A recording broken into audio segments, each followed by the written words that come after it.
Chapter 15. The Witches. Dharmasu summoned the girls to his headmaster chambers inside the temple. The girls were now 47 years of age and magnificent witches. Dharmasu had taught them the disciplines and consequences of their actions, and they advanced at an alarming rate. Elmira was unpredictable with her magic, even sometimes mischievous. She acquired many spells far beyond her sister's knowledge, and would play tricks on them constantly. Theodora was very spontaneous with her spells, constantly expanding her creativity of witchcraft. She could also camouflage herself into living or non-living objects, and was known for imitating Dharmasu. Glinda was especially loving and caring. She gave to others without question, but her skills were strictly defense. Jezebel, however, was less magical and more tactical. She trained in arts that had been long forgotten, but was born with the gift of teleportation. She rebelled against Dharmasu quite often. Dharmasu knew that these four would have to carry on the legacy of witchcraft and keep the temple safe. They entered with pleasant greetings, sat down, and Dharmasu began. "You each will be assigned a corner of our world." He paused a moment. "Glinda, you shall inherit the north." Glinda giggled, and Elmira tapped her.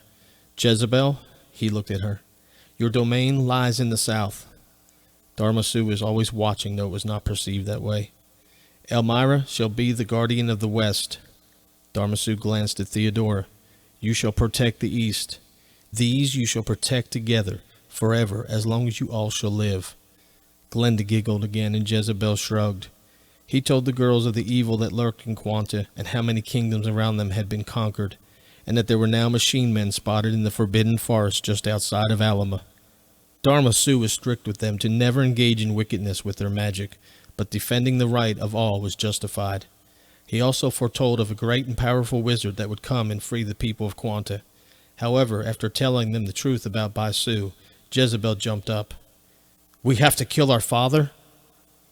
Dharmasu was troubled by her ignorance. "Your father has shed innocent blood throughout the lands." He eased Jezebel back in her seat with emotion. He then got up from his chair and folded his hands. "Emperor Radabu is corrupt, and he has spread his madness into our neighbors." Elmira stepped in. "It won't be long before he invades our home." "No," said Dharmasu firmly. "He is not strong enough to enter, but beyond these walls lies a virus that is greater than any of you could imagine." Dharmasu dropped his head. "And we must go confront it." Jezebel turned to her sisters. "We must plan an attack." Glinda was now becoming uneasy, and Elmira sensed it. "If our father is a supreme warlock master, how will we defeat him?" Dharmasu looked up and began.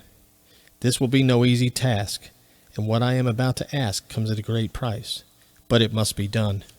His words were strong, and the girls knew the importance of what was being said.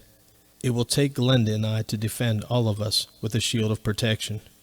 He moved across the room, slowly advancing to Theodora. "I need you to engage Baisu first.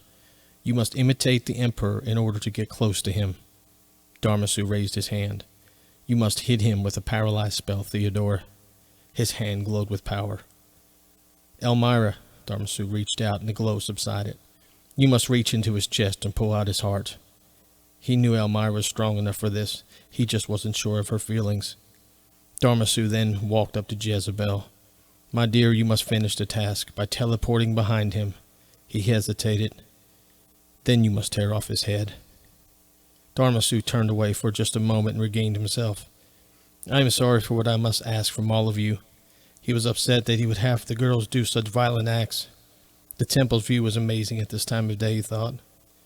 "The head, the heart, and the body must be buried far away from each other, on either ends of our world.